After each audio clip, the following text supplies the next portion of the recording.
Welcome to This Golfing Life. My name is Dan Davis, and each week I speak to a different guest about golf, life, and the relationship between the two.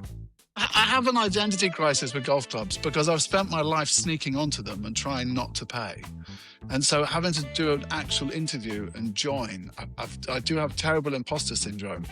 Today's guest is a star of stage, TV, and the big screen. He's played roles in projects ranging from Northanger Abbey and Last Orders to Captain America and Lost in Space. Most recently, he's been seen in US TV dramas Little Disasters, The Peripheral, and Soulmates.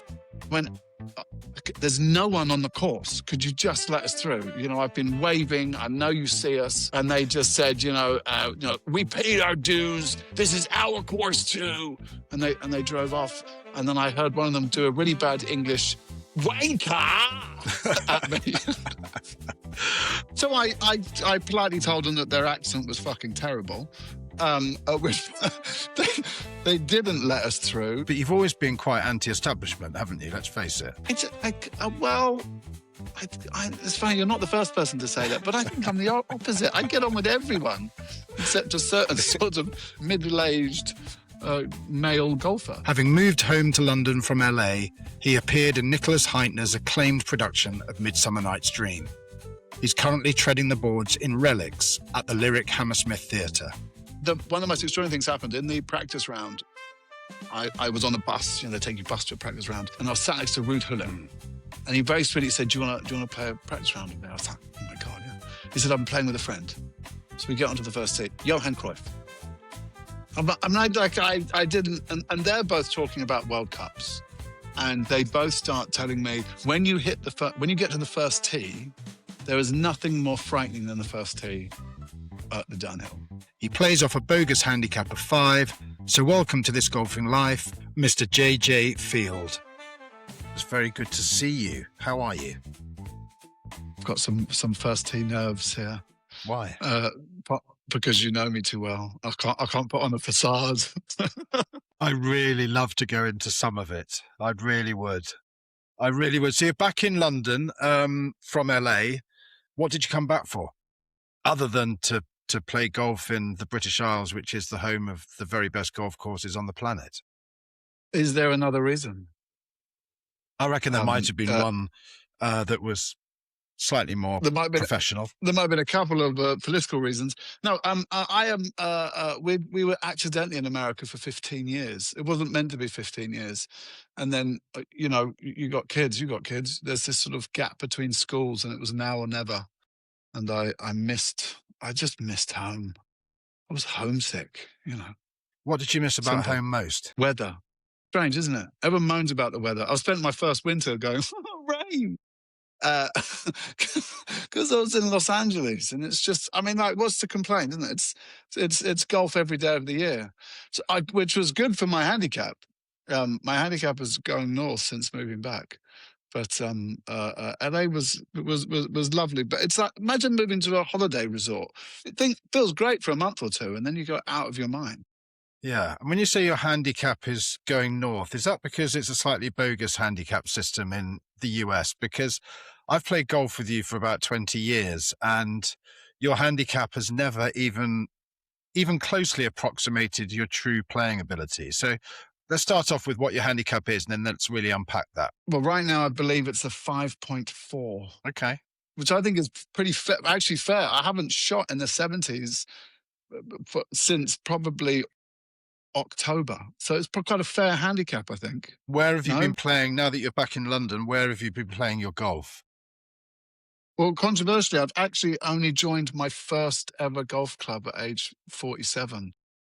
I've joined Highgate Golf Club. I've been manacled and pulled up there by Mr. Farnaby and Mr. James Day.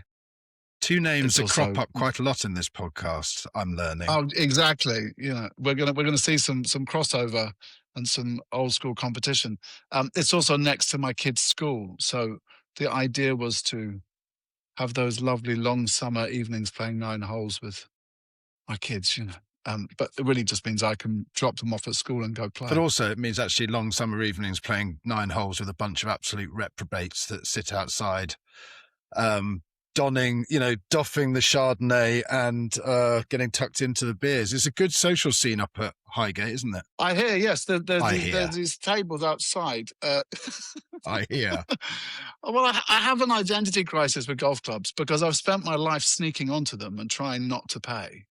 And so having to do an actual interview and join, I do have terrible imposter syndrome. I've got myself a locker. I've got one of those, this is another controversial thing. I've got one of those electric remote controlled buggy cart things. And so I've got a when you locker say buggy for cart, it. Now you're talking about a trolley, a battery-powered trolley. Yeah, okay. A battery-powered trolley. It's the greatest thing that's ever happened to me. And I've got a locker for it, and every time I lock it away, I feel like I've manacled myself to the establishment. I find it very difficult. Well, the fact have you got a separate locker for your trolley? I mean, this is pure Hollywood. What's going on with that? I have to charge it. You have to charge it. It's got a little plug in it, so I can charge the battery. You can't run out of battery halfway up Highgate Golf Club. There's many a hill there. What are you doing with a battery-powered trolley when you're in the shape that you're in? Let's face it, you are quite peng, as they say, quite hench, quite buff. Well, again, like my handicap, it's all image. It's not real. It's all smoke and mirrors. As you well know, it's all smoke and mirrors. I'm an actor, so that's what I do. I have a good-looking swing. You just can't see where the ball goes. I may look. What's it? Heng, peng, hench. Weng. Well, that's what the young people tell me. Peng and hench. Yeah, but I've had some. I've got a medical exemption.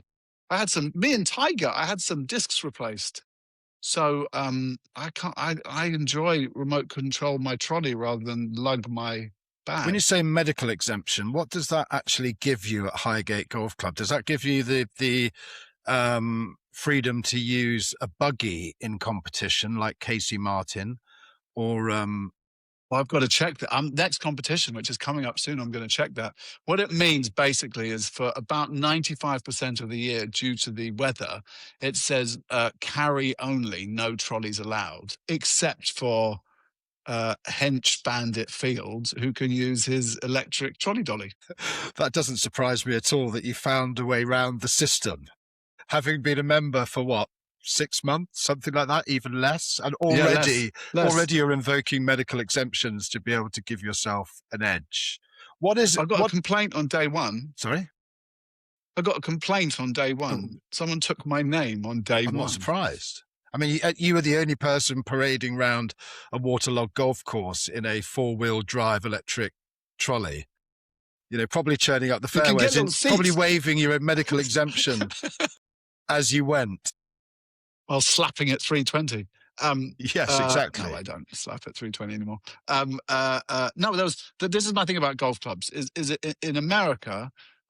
They don't let anyone through, and I've got to blows in the car park with people not letting a 2-ball through a 4-ball. I mean, literal blows, and then here you get the pull-up socks brigade, who are just the rules. But you've always been quite anti-establishment, haven't you? Let's face it. I mean, authority and JJ Feild are not natural bedfellows. It's funny, you're not the first person to say that, but I think I'm the opposite. I get on with everyone except a certain sort of middle-aged male golfer. Or somebody that doesn't let you through. So let's just go back to that. You said you've actually come to blows. Where was that? And just talk us through the incident and how it unfolded and then how it finished. Another hilly golf course, Mountain Gate Golf Club in LA. I joined. I lasted 2 weeks. I joined just before. There's a pattern emerging here. Well, it cost so much. I joined, and I was playing again with a guy who was ex on the tour, lovely scratch, plus whatever. And there was a 4-ball in front of us. The whole, music out, which I don't mind. I love it. Let's, music and cigars and it's LA, so smoking loads of, weed and beers and the whole thing and cocktails. And after 5 hours, and we were still just on the 3rd, 14th or something. Oh God! I just eventually, and there's a whole, the little roundabouts. They come back, and we're walking, and I just said, guys, we're a 2-ball, and they were like, and he says, you're backed up all the way. I went, there's no one on the course. Could you just let us through? I've been waving. I know you see us. And they just said, we paid our dues. This is our course too. And they drove off, and I was like, oh, fucking hell. And then I heard one of them do a really bad English wanker at me. I could imagine. So I could imagine a very good-looking Englishman with a cut-glass accent coming up and explaining the error of their ways to a MAGA fanatic who's probably been on the weed all day. Yeah. So I politely told them that their accent was fucking terrible. Which they didn't let us through. We got to the end, and I may at the 18th have pinged a driver up right under their ankles. I wasn't expecting to clip it quite so well. And as we get up to the 18th, we notice that they're waiting for us. They're properly waiting for us. How many of them? Like 4? Squaring up in the car park. 4 ball. Who are you playing with? Ball. Hulk Hogan or Floyd Mayweather? I wish. I was playing with a sweet friend who's a very good guy, and I thought, Not a fighter. God, I've just joined. And we got up and we walked towards the car park and then did a swift 90 degrees into the locker room. Left them there with them still shouting wanker at me. And then 2 weeks later, it was lockdown. They closed the club. And then when they reopened, they'd trebled the membership, and it was 2 weeks to book a tea time. And I went, well, why am I paying all this money? So I went back to my roots of public golf course playing, which I think is beautiful. Well, let's talk about your roots, because interestingly, your beginnings of the game involve breaking into the club you're now a member of. I can't. Hopefully, this better not become so successful that I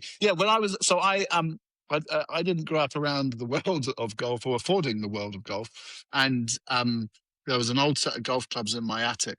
I mean, proper persimmons with leather grips. If you didn't catch it right, your hands would twang and you'd get blisters. We used to get blisters. It was my brother and I, and we soon after working the professional circuit of Royal Queen's Park pitch and putt. We'll come back to that because that is a hallowed venue. We will come back to places. that. I grew up in Kensal Rise and we'd pop over to Queen's Park, Royal Queen's Park. And so the only other place where we could get onto an actual full-length hole was Highgate, was the only one in central London. And this is a strange thing about golf clubs I've discovered. The gates open when you go in, but you need a code to get out. That doesn't make any sense. They lock you in. So we would sneak in, play a few holes until we got thrown off. And that was my first ever full-length hole. Now, in my interview to join Highgate last year, I thought it might be funny to tell that story, but I was advised not to. And now you've blown my cover, so I'll be thrown out of another club. Well, it's always good to be consistent. There's a lot to be said for consistency in golf, even if it is, having fistfights in the car park after 6 weeks and getting thrown out within 2 months. But I'm sure you'll be fine. You'll be fine. Mutual. So you were almost like the Sevi Ballesteros of your time in your part of London. Hopping over the fence, honing your game. So how old were you when you started going to Queen's Park pitch and putt, which is in sort of northwest London? It's a brilliant old-fashioned pitch and putt in a lovely park with a bandstand and a pond and a nature trail and all that sort of stuff. But the pure jewel in the crown of Queen's Park as a municipal facility is without doubt Royal Queen's Park pitch and putt, which doesn't actually have a royal prefix, but it was an amazing place. And pitch and putt is an amazing place to learn, isn't it? Absolutely. I think, I'm, as you can tell, the champagne socialist in me believes in the egalitarianness of golf. That I do love about British Isles and Ireland, in that you don't need to pay 200 grand for a membership to play phenomenal golf, whether it be, Royal Queen's Park or some of the Great Links courses. And that I'm very, I believe in wholeheartedly. But Queen's Park, so Sevi obviously had a 5-iron on the beach. I had, in this strange club, there was a 10, and it was like a soup spoon. You could pour liquid in it, I think, and drink from it. It was like a soup spoon, and we figured that's what we would use at Royal Queen's Park. And Royal Queen's Park, as you know very well, has an elevation of maybe 1 degree. Yes, but it's fiendishly designed. Oh, absolutely. And maybe you've been inspired. In the summer, the bund around those greens was no joke. Yeah. We may have even jumped the fence into there a few times. That makes God. I was such a little shit. Well, that's all right. I mean, But I'm from a family of, well, you know, my father took great pride in not paying green fees. You know, he used to turn up at a golf course and just say, "Come on, Daniel, let's see if we can just get to the first tee without being spotted." And then, you know, if we got to 9 holes, that was the result. But yeah, I think love him. I think Queen's Park and pitch and putts are brilliant places to foster sort of creativity, but also, you know, hone the skills that are most important in golf, which is getting the ball in the hole. I started at one in East Sheen in southwest London. So how long did you play? How long were you sort of playing at pitch and putt before you thought, you know what, I really want to actually get on a full-size golf course? So a pitch and putt goes from, you know, how old was I when they would let us out on our own? My brother and I was a couple of years older. Kent's Arise from about age 10 or 11. And then there was a summer holiday to Skull in Southern Ireland, the town of Skull. And there's this town and there's steep cliff behind. And the most extraordinary 9-hole course I've ever played on. That's cut into this steep hill. So every hole collapses the ball away to the side. And there was an honesty box. And at the honesty box, and I'm going to make this up, but I seem to remember, and it was punt. I'm showing my age. 5 punt got you a round of golf or fly fishing in the pond that was there. And my brother and I would go, he became an avid fly fisherman. I became an avid golfer. So that was my first, that was my my graduation from Queen's Park pitch and putt. But then really I got into drama school and there was a certain Mr. Farnaby with me at drama school. So we go back to full lovey-dom. And he told me he played a bit of golf. And I said, I play a bit of golf. Didn't quite tell him. And I think he saw my old clubs and he said, oh, you'll have to get yourself a better set. And I went to, I remember those guys, and they're still around on like Oxford Street. And they always have that big sort of golf sale, you know, golf sale 100 yards. I mean, it's interesting, isn't it, that golf sale 100 yards? Do they equip those guys with the sandwich boards with a rangefinder to ensure that they're exactly 100 yards away? Because, or do they use TrackMan to make sure that their representatives are within a 100-yard radius of the store? They're being scanned. I think it's because everyone goes, oh, I can hit 100 yards. I could get it in the front door. I could get it from you in that front door. I can hit it over all these pedestrians on Regent Street and get it into your front door with a bit of check side. I went in and bought an orange set of golf clubs. Why orange? They managed to convince. Were they orange heads? I don't know. They were like, yeah, they were rust. The whole lot was rust colored. Like, I don't know. Were they like early graphite shafts? I don't know. And I was pleased with myself until turning up at Hampton Court to meet Simon Farnaby and him trying to be polite, but pissing himself at the state of my very flappy, wobbly clubs that should have been fly fit. They would have been good for fly fishing. And he saw me play the first couple of holes and then realized I needed lessons. And so the great sorcerer, Simon Farnaby, started with my grip, the lobster, I'll never forget, he taught me the lobster pinch. It was always about the lobster pinch. And taught me to play golf, and we would go off, and then we graduated to the other sacred space, which is the Stage Golfing Society. All the greats holding an equity card have been through the Stage Golfing Society. What was the Stage Golfing? I mean, I imagine tournaments there were a huge sort of study in lovey-dom, weren't they? Was everybody a remarkable human being and a really wonderful actor? Yes. Do you know what's funny? What's lovely about the stage is when the Variety Club came in, it used to have all the superstars in at the stage, and your Michael Caine's, and then Variety existed, and they all went off to do their fancy pro-ams, and the stage, like, turned into not the person playing Hamlet, it would be the person playing, you know, a spear carrier on the left. And not to denigrate the great stage. And then me and a load of actors joined, and suddenly the average age halved. And there was, so it was people like Simon, Johan Greffer, Jamie Bamber, Andrew Lincoln, Jack Davenport, this whole generation of the next generation of golfers. The old membership didn't know what to do. There was all these young men arriving.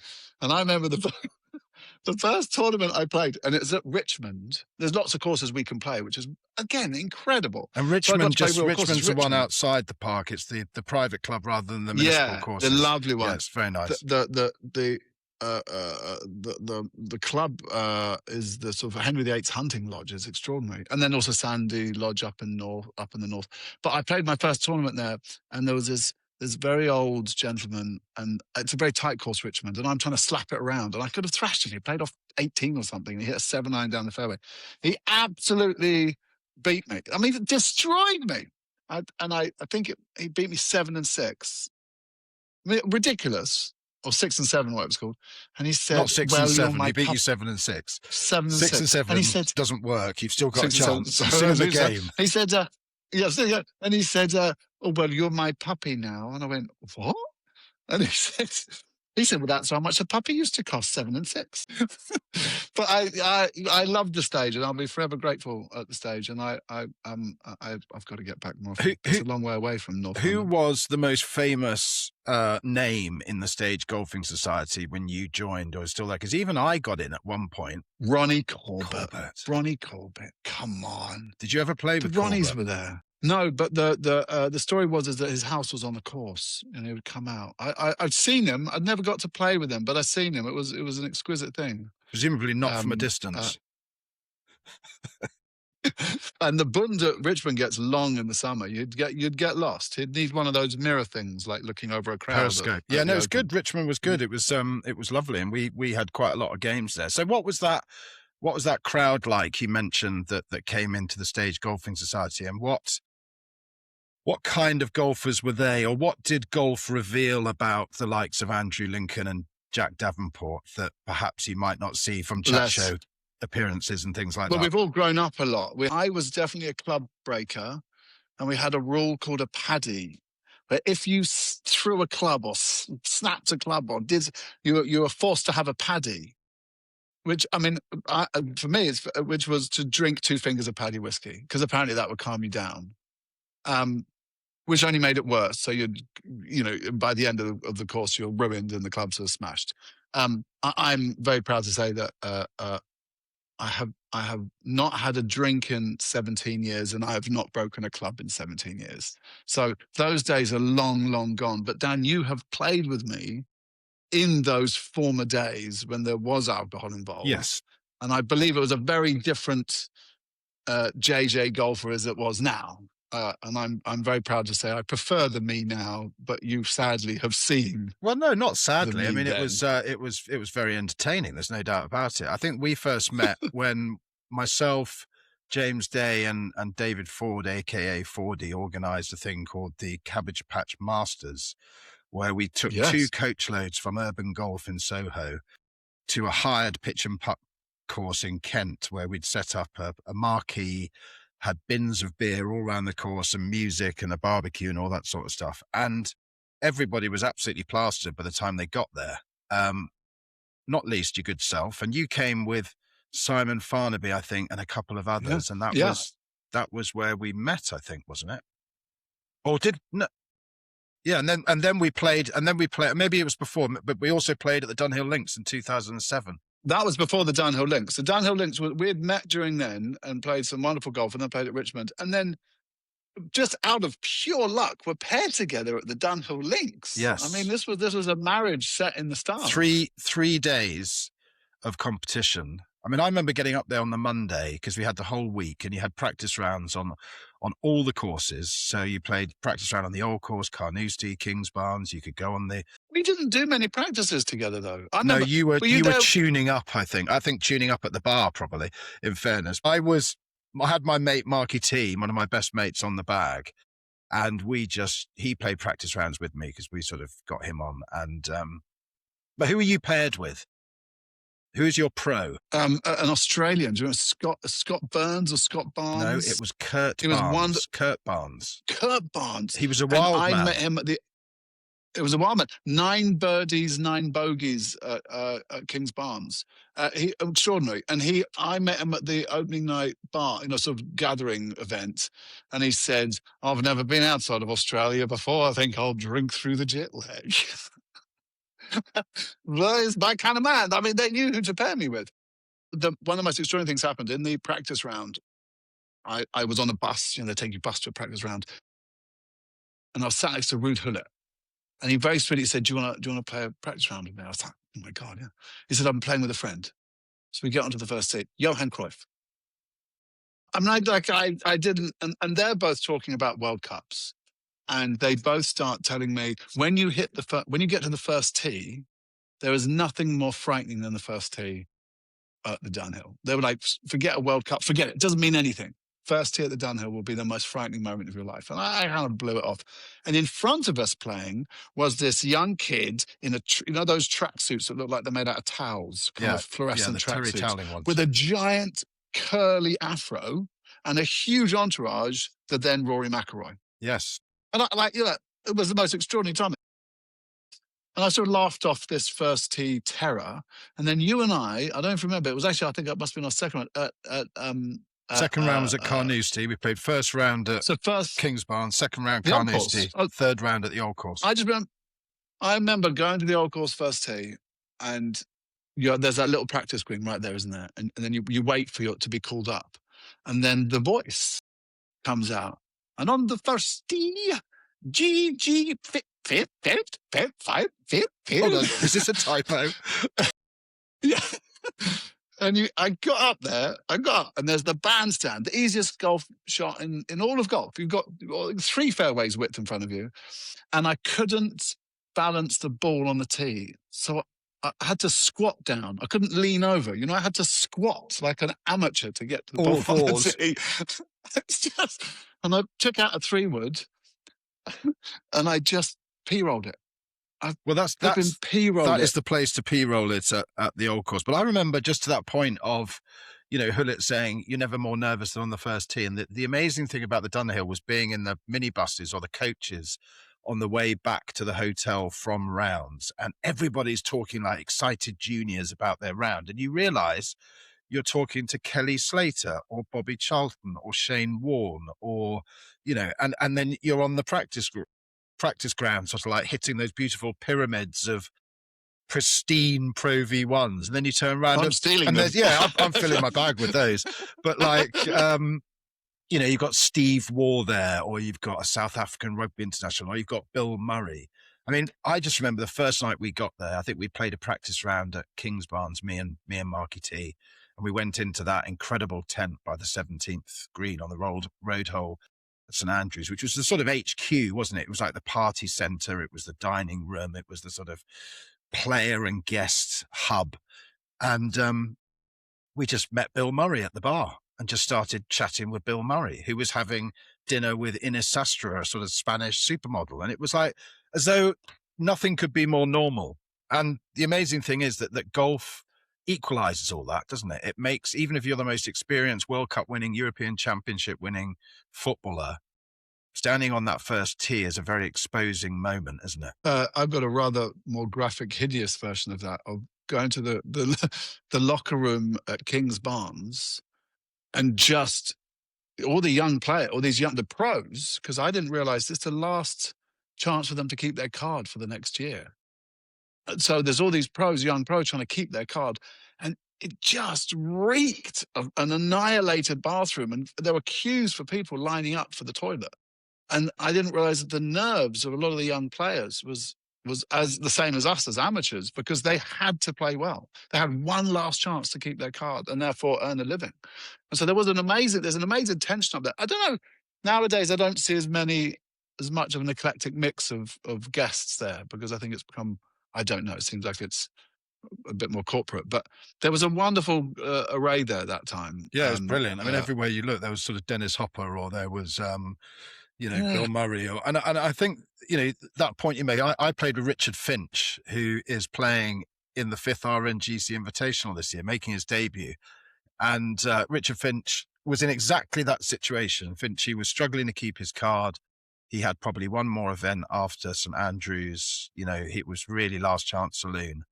And you would have completely excused him if he just wanted to take care of his own business and not really sort of indulge in the socializing or the making you feel at home. But he was completely the opposite, and just a brilliant bloke to play with. And he kept his card. And then a few weeks later won the New Zealand Open. And then the next year won the Irish Open, falling in a river at Adair Manor.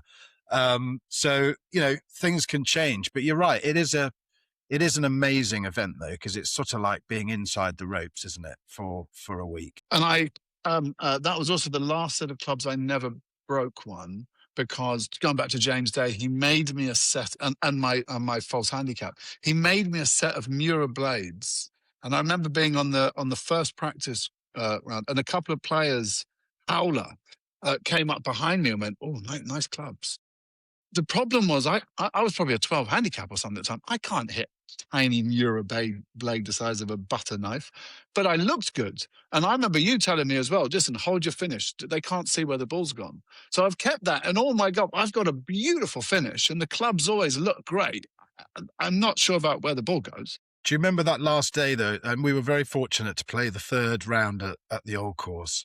And we were sort of both in and around with a chance of making the cut. 'Cause I think it's like the top 20 teams out of whatever it is, 150 teams go through. And then the amateur plays on the Sunday alongside the pros who are competing for one of the, you know, the most prestigious titles on the European tour and a very big prize check. So everybody's trying to make the cut. And I just remember around the turn, and then when we came back at the old course and started playing towards town, it was incredible, wasn't it? And it was the most chastening moment, I think, of my golfing life when basically my back door fell off on the 12th and I four putted us out of contention. And, you know, it was just, oh God, I was so disappointed in myself. I missed the cut. I missed the cut by 3 putting the 18th. Don't you remember that? I just had to be level par. I think going through it, and on the 16th, my caddy, who just took the piss out of me the whole trip, said, "There's that tiny pot bunker in the middle," and he said, "You haven't hit a straight shot all week, just in for the bunker." Wallops, pops it straight in. I get out. I managed to get out on the road hole. I do a sand save on the road hole, and I've got a birdie the last to make the cut. And I drove the green, but it rolled back into the valley of the Seine. And you have to do that thing of putting up and away from the hole, and I left it up high. And there was no way I was going to make that long downhill putt, and just made a mess of the 18. Can I just say one thing about that recap of the last 3 holes and just remind you that you said you were playing off something like 12? So you've got a sand save out of the road hole bunker, and then you've driven the green on 18. And you wonder why I have some issues with your handicap, and I've historically had issues with your handicap. Ah, bastard. Well, I have. It'll be under tight scrutiny because the master, Mr. Farnaby, and I have been drawn in the first round of the Highgate knockout, which actually we're very upset about, because it would be a dream to be drawn, to make it to the final together. But we're drawn in the first round. I know. Well, that's going to be an absolute clash of the titans, or a case for men cap. I think it's a battle for the ages. It's sorcerer versus apprentice. It's master versus pupil. Tell us a little bit about when was the first time you beat Simon? Do you remember that? Oh, I should remember that, shouldn't I? Simon has one of those beautiful swings and one of those beautiful games. I mean, his short game is absolutely exquisite. And I didn't know until listening to your podcast that he had a hole in his back garden. His dad built a green in the back garden. So no wonder his short game is utterly exquisite. And we all loved Sebi, of course. So we took pride in being in the wrong place off the tee. Simon is always tinkering with his swing, and his problem is a snap left. And so he'd get up on the tee box and he'd do the most beautiful practice swing and say, what could go wrong with that? Slap! And he goes, looks into the bushes on the left. He goes, that, and storms off. And until I could keep it in the fairway, then I did pretty well. And but he's worked really hard on his swing, and he's back. I just saw him last week. It's looking really good. And if he's good off the tee, you're screwed. I mean, he's so good around the green. So I fear I may be knocked out in the first round. And handicaps don't count, do they? No, we're not in a scratch knockout. Not your bogus handicap won't matter at all in that. But I mean, are you trying to place some doubt? Is that like a sort of throwdown, almost like a challenge to Simon there? Well, there'll be some subterfuge and psyops, of course. I've got a terrible slice going on. I don't know what's going on. But I may have to leave the driver in the bag.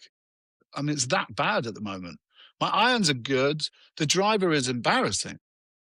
I think I might just take a 3-iron and be the odd man knocking it down the fairway. But the driver is your weapon, isn't it? Because you do hit the ball ridiculous distances. I mean, you got quite pumped up, didn't you? What was the role you got quite pumped up for? Was that Captain America, or was there one after that where you have to sort of go through? There's been a couple. I invariably, for some reason, I seem to get roles that mean taking my kit off. And so I go through eating a lot and then terror and trying to get as pumped as possible. I got really pumped. You would have seen me like a couple of years ago. I did a show called The Peripheral, and also Turn. They both took a lot of nakedness, but Peripheral, I had to become some master martial artist for the second season. And then there was a strike and there was COVID. So that pumping lasted a couple of years. And then they cancelled the show. But I will say, I did, the place where my golf got good was one of the most extraordinary places on earth, which is a place called Kinloch Golf Club in Richmond, Virginia. Shot a TV show called Turn. And I was down in Richmond, and normally the blagging JJ can get I find some way of getting on. And I'd read about this course. It was in the top 10, you know. Were you not going over the fence on this one? There was no, you would have been shot getting into that one. And normally you can get like the studio or a producer to make it. I couldn't get on. And I think it was probably halfway through the first season, I was regaling this at at some dinner. And someone at the dinner said, "Oh, I've got friends who are members." And he took me out, good Southern hospitality. And in that four-ball were two great human beings, Patrick O'Toole and Hunter Goodwin, who took me under their wing and toured me around the greatest golf courses in the world, and I will be forever grateful. I don't know what they saw in me, but they would say, "You free this weekend? Just try and get yourself to LaGuardia Airport." We're living in New York at the time, and you get on a plane, and next thing you know, you're going to Pine Valley, you know, or "You free next week? We're just going to play in a little event, Bears Club." They took me to the most extraordinary golf all over the world, and that's actually where my golf got good, because I realized I was with players who knew how to play, and I was going to places where I needed to not look like a complete hack. And I didn't put my shoes on in the car park and sneak to the first tee. I actually went to the locker room and put my shoes on and then shook a hand at the end of the round. But that's where my golf went from a proper hack to I could get quite good at this. And I got down to 1. That was the lowest I got down to. But then 2 kids, you know, and I think you've got to be a member somewhere to sustain. You're listening to This Golfing Life, a Sounder podcast. Sounder's golf gear is designed from scratch and tested on the course. Get 20% off your next basket at soundergolf.com using the code POD20. That's POD20. So where did you play on this sort of private jet tour of golfing highlights? What were the highlights of this globe-trotting golfing expedition for you? I mean, incredibly privileged thing to have happened. Obviously, Pine Valley's pretty damn special. There's a place in Jupiter, Florida called MacArthur that's very special. But we would do a Linksy trip. So I'm going to say this predates Trump owning Doonbeg. So we would go to Doonbeg before Trump owned Doonbeg, and then we would play all of the great ones around there. You know, my other second spiritual home is Lahinch, one of the great. The only course I've ever known with a blind par 3. What genius created a blind par 3? I mean, it's exquisite.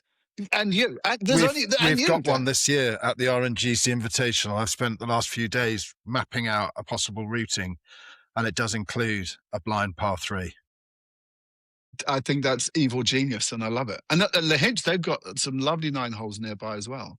And I go play the Lahinch member guest every other year, and that's, again, it's just an amazing experience. And that's thanks to those wonderful friends I made in Virginia. It's years ago. So incredibly privileged to have gone on this private jet odyssey of some of these incredible unicorn golf clubs. I mean, that's a pretty refined atmosphere in golf, those sorts of places. Other than improving your golf, what did you learn from your experience at some of the greatest venues in the game? Nothing that I only exaggerated my imposter syndrome. Where does this? Let's unpack this. Your imposter syndrome in general, or just in golf? I think in general. I'm told in general, and then also in golf. Again, I do have a real. I don't want to sound ungrateful, because I will Pat and I are the greatest of friends, and we still travel the world playing golf together. I, as I've mentioned, as a Champagne socialist golfer, the privilege at some of these places I find deeply uncomfortable, and I know that's my prejudice as well. That's some of my stuff. One thing I did like about LA, public golf in LA, is it was becoming incredibly less white in the last few years. So like, there's a great place called Rustic we used to go up to, and there were places that it just didn't feel. You haven't got to spend $1 million to join, which has a certain amount of membership. And over the years, I would feel so guilty that I would listen to things on golf courses which I just wouldn't want to listen anywhere else. And then by the end of those years, I would start, like, you're a man of you stood up for the right people at the Dunhill. You and I got in a bit of trouble for trying to stand up for the right people. I just eventually could say, I can't listen to that. I'm sorry, but that's a horrendous thing to say or so believe you in. love the game, but you don't love golfers. I love a certain breed of golfers. I love you, Dan. I love Mr. Farnaby. I love our little group of Bund-loving, old clothes-wearing. What was that lovely little Mackenzie course we found? Teignmouth. You took me to Teignmouth. Teignmouth. You know, going up to places like that where it costs nothing and you're playing exquisite golf and being out in nature. I always fancied myself an adventurer. I mean, you know, I've done my backpacking years, and I thought I was a mountain climber. And as far as I got, the best adventure I got was really playing golf in any weather with someone else who would never give up 18 holes no matter the weather. And Simon Farnaby and I had to abandon, only once have I abandoned 18 holes because of weather, only once. And that was Simon Farnaby and I and Seaton Carew. And it was a lovely weather. And then this storm came in, and Sam's, I think we're in the eye of the storm. And we had to abandon our clubs in a bunker and bolt and get out and come back the next day and get our clubs. I did it the same thing with Andrew Lincoln, and I had a nap in a bunker once. It was his stag do, and there was no one around. But of course, near Bristol, no one's here. They won't notice. We'll just the weather was nice. We'll have a little nap until a couple of members woke us up and said, when Pat O'Toole and Hunter Goodwin, we would do 50 holes a day in Ireland. I mean, it was no matter what the weather. And those golfers I love, where it's getting out in nature and trying to keep some level of skill while also in the elements. That's why I love links golf. I want the weather that all the American tourists stay in the hotel for. I want to play in that weather. And weirdly enough, I always play better. I want 6 layers of waterproofs because then I don't overswing. And I have to just like knuckle down a 3-iron. I always play better. I want a putt that I don't line up because the sea spray is in my eyeballs, because I will always putt it better if I don't actually try and think about it. Didn't you have an experience like that at Pebble Beach once as well? Just explain who you were with and how biblical the weather was on your trip to Pebble Beach.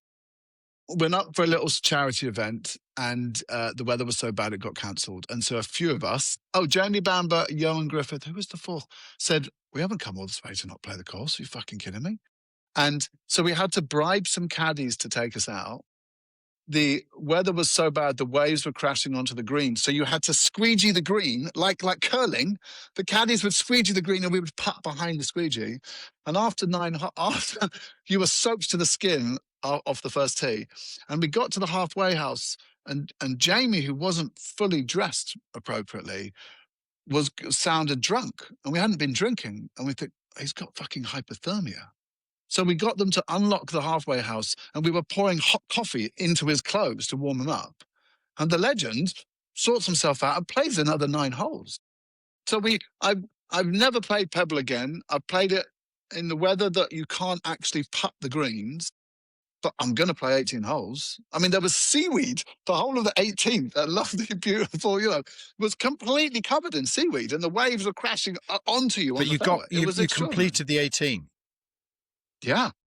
Why would you not? That sounds like a badge of honor for you. It's like, I'm going to get through this, whatever. You started out by saying you didn't like the monotony of the gorgeous weather in LA. So is this the sort of flip side of that whatever, you will finish the 18 holes, whatever, I suppose Seaton Carew was the exception to that.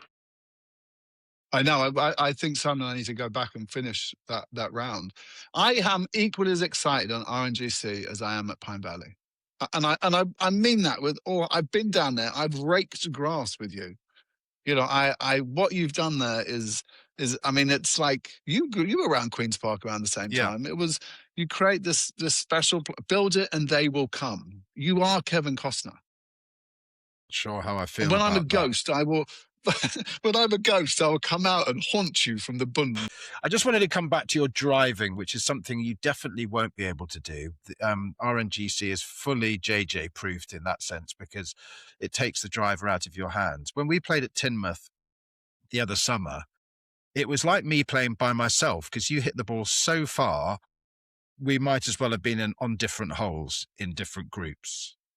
We spoke for a minute on the tee. As I nerdled one down there about 210, and I couldn't even see your ball take off. I mean, it's ridiculous. It's ridiculous. Well, but saying that, the front nine, I mean, I may have been hitting it. Again, it all looks good, and you've remembered the length. I don't remember how many balls I lost on the front nine. I had to get balls for the back nine. I mean, I was probably at least a bogey over every hole on the front nine. Gave up on the driver on the back nine and played beautiful golf.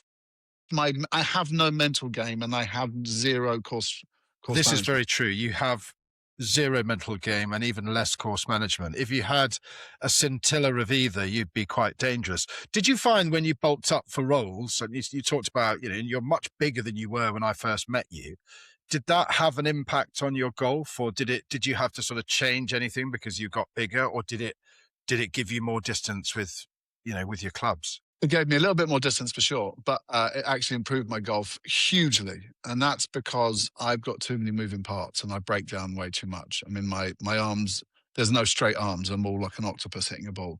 And as soon as you bulk up, you have a limited range of motion, which improved my golf swing. I have a John Daly overswing that goes when you bulk up. I have, flappy wrists and broken elbows. That goes when you bulk up. And so I played a bit like saying I've got 7 layers of waterproofs. It makes you play a shorter, more compact swing. I didn't do it for the golf, but I do miss it. Now I've gone all a bit. I've lost all that bulk and I'm lithe again. My swing's terrible.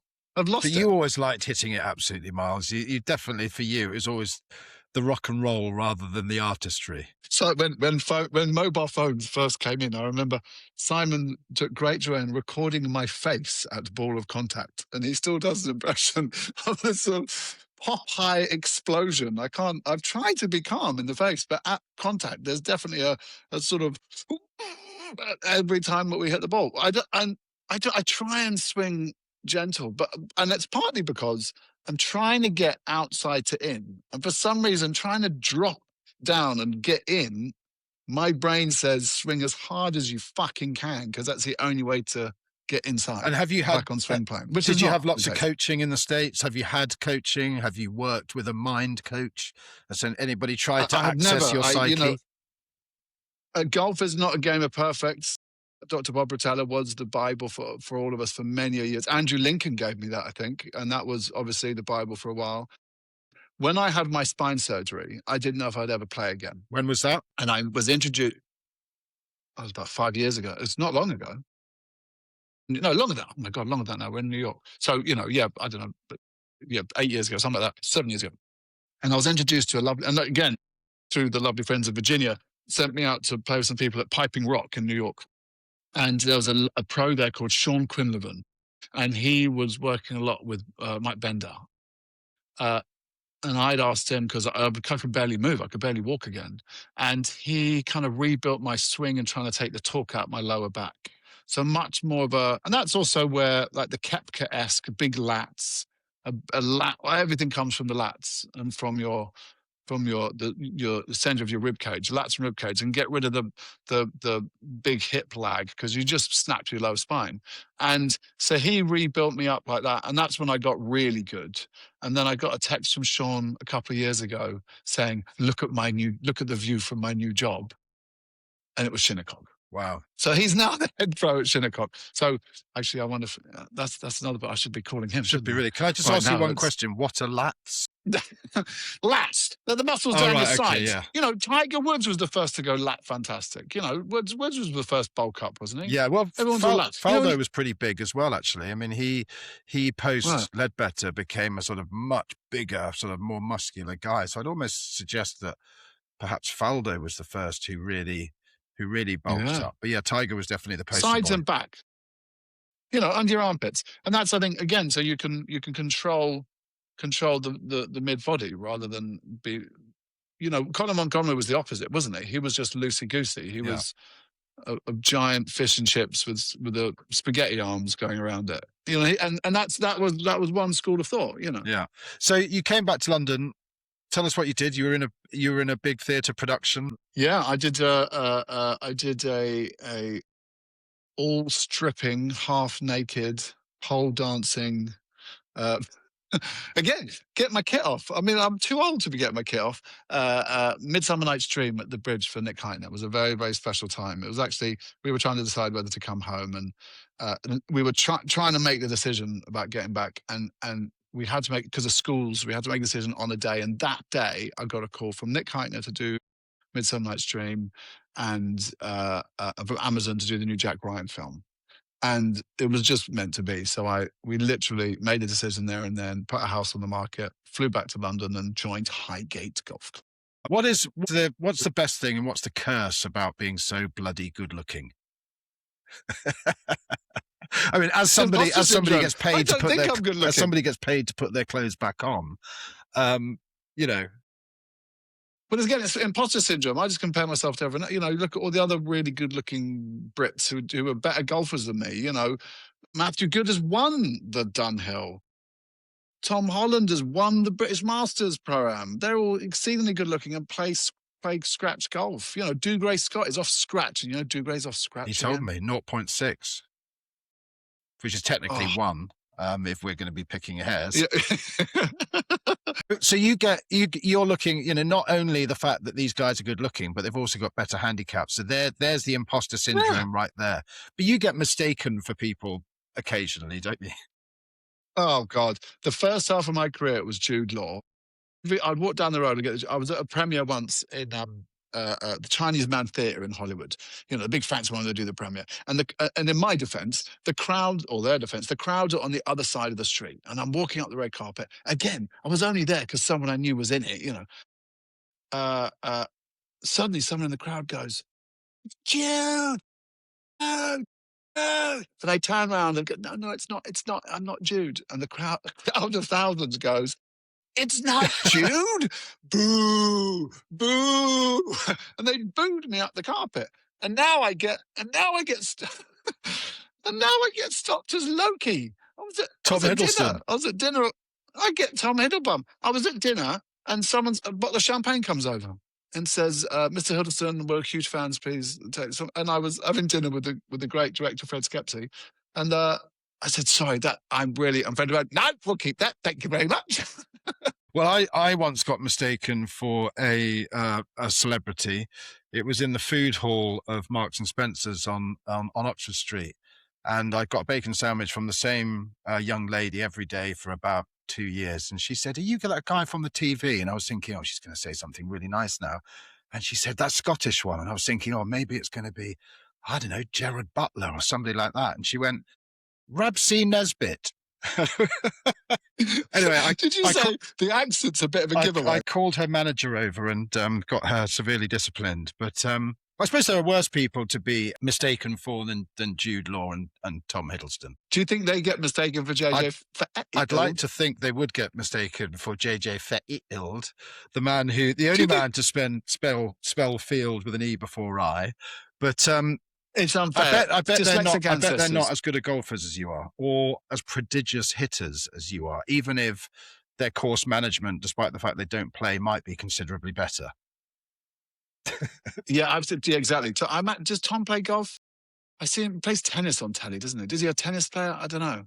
No, I don't think he's won the Dunhill Links, though, so I don't think you need to get worried. No, I would like to go back to the Dunhill. I'm not sure that You and I exited too well at the Dunhill many a year ago. I think we were. I'd like to go back as a sober gentleman and play 3 solid rounds. I don't know. I mean, that would be I went back the next year and played because I actually. I wasn't invited. Well, I beat you in the qualifying competition. That's why, by one shot, one Stapleford point. And I remember when I was called up and they said, "Oh, you've got in again." It was an Alfred Dunhill day at Stoke Park, and I just pipped you by one. God, I didn't remember. Just pipped you by one. Is that? And you were that's you were right. crestfallen. God, my memory's terrible. But I was. I don't know about you saying bad behaviour. Went back. I was very grateful that I was working at Esquire at the time, and Alfred Dunhill were very kind in taking me, if not as a player, then as a spectator. It's a wonderful event. Yeah. Yeah, absolutely. I'm very, very, very fond memories. I think a lot of my golfing career and actual acting career, I haven't realized how lucky I've been till after the fact.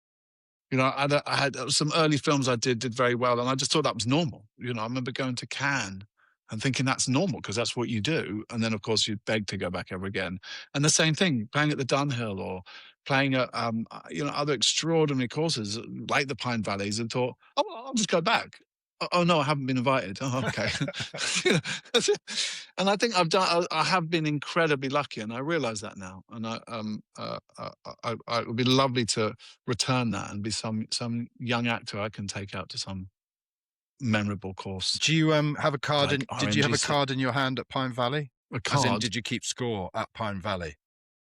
Yeah, I think I remember playing to my handicap at the time of 9 and feeling like it was the greatest 9 I've ever played in my life.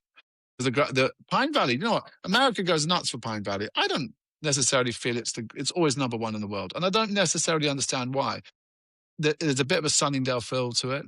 What is unique about Pine Valley is that no 2 holes face the same wind direction, and the idea is you never see another hole from each hole, so you feel like you're out in nature. But what makes it incredibly difficult is the greens slope away from the fairways in different ways on every hole.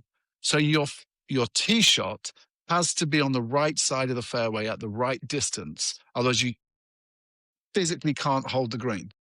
So you have to think every single shot. And I also love the bunkers there. They have those the sort of unraked bunkers all down side, part of Nate. I just love that. I love the bunkers with grass growing out and unraked, and you're penalised for not hitting the fairway, as you should be. And what was it like as a club, stepping foot inside the clubhouse, because it is one of the great citadels of the game.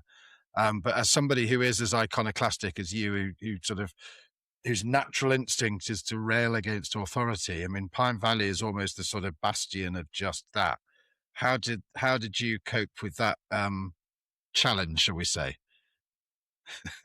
I was invited to go there with the wonderful Pat O'Toole and an ex-High Court judge, or massive judge, because he liked the show Turn I was in. And when you go, you arrive, and it's a machine for the guests at a certain time of year, and you drop your bags in a room, in a dormitory, because you stay overnight, and someone else is in that dormitory, and then you go play a practice round on the par 3 and you have a dinner, by which time that person has left, and then you go into your room, and then the next morning you play your round. And I went into my room, and the bastard stole my suit. What, the guy before you? Yeah. I had these exquisite suits made by P. Johnson, and I don't really know, sir. I had these 2 beautiful suits, and you have to wear a suit and tie to dinner. But it's really obvious which is your suit bag and which is his, and he's seen these lovely suits, and he's had off them. Did he leave you his suit? That would have been good. So then I had that embarrassment of having to go into the... This is so classic JJ Feild. Your first visit to Pine Valley, and there has to be a drama. Some bastards nicked my suit. No, sir, we've just taken it down to get pressed. No, I went and told them. I was like, someone stole my suit. And they said, no, that wouldn't happen here. I said, someone's pinched my suit. I don't have a suit for the dinner. I can't go in the clubhouse. And they said, if you've forgotten your suit, we'll lend you a jacket and tie. I mean, no, I haven't forgotten my suit. Someone's stolen my suits. Who was in the room before me? And they wouldn't tell me. I said, could you tell me who was in the room before me? Because I'll just call them, and I'm sure it's a mistake. I'm just going to set up a straightener in the car park at Pine Valley. So I ended up having to borrow a completely giant, ill-fitting jacket and a ridiculous big tie, and I felt like a school kid, you know, at the wrong birthday party. Do you have a photo? And Do you have having a photo of you at Pine Valley that you might be able to share? Oh, I don't think I do. I'm terrible at keeping any photos. I just remember they get very proud of their turtle soup. There's this turtle soup. Don't order the turtle soup. No good. It's oily. No good. Oh, mind you, I've just ruined ever getting invited back to Pine Valley. Well, that's again. good, because you've been thrown out of your club, which you've been a member of for you know, a matter of months. You've regaled how you have been thrown out of every other club you've been associated with, and now you're getting yourself blackballed from some of the greatest golf courses in the world. But other than that, I think it's been a very successful podcast. I tell you what I would love to play is years ago I got invited to that Crans-Montana thing that you played. Yes, Cron-Montana. Right? And Cron-Montana, and I couldn't play because I got a job. You know, heaven forbid an actor gets a job. So I gave my invite to Mr. Simon Farnaby. Yes. And Simon Farnaby, you know, Simon Farnaby wasn't the mega star that he is now. And he only gets paired up with Greg Norman and wins. No, that's not correct. That's not correct, because I was there that year. That's not correct. You and I are meant to be on the same team together, and we get paired with Louis Oosthuizen a matter of weeks before, a matter of weeks after he'd won the Open, and it was his first sort of competitive round, the Pro-Am, since winning the Open, and he played lights out golf. Where did I get Norman out of it? Well, Greg Norman was there. We had a bit of a row with Greg Norman. Well, I had a row with Greg Norman the night before because he said something very disrespectful about Seve Ballesteros, which I took issue with. Good for you. But, you know, we played with Louis Oosthuizen, and we won the Pro-Am by about 8 shots. It was magnificent. But I will speak to my friends at Amiga who sponsor the European. Please remind them Masters that I was invited, and no, I'm still awaiting the return. I'm available this year. This is the imposter syndrome coming out again, isn't it? Well, you are invited. You are invited to the RNGC Invitational. You're already a member of the club, having visited, and as you said, helped me rake some cuttings from our very small greens. It's been great speaking to JJ. I look forward to catching up with you again to understand what happened in the Clash of the Titans with Mr. Simon Farnaby at Highgate Golf Club. This has meant the world. Love you, All right. See you, pal.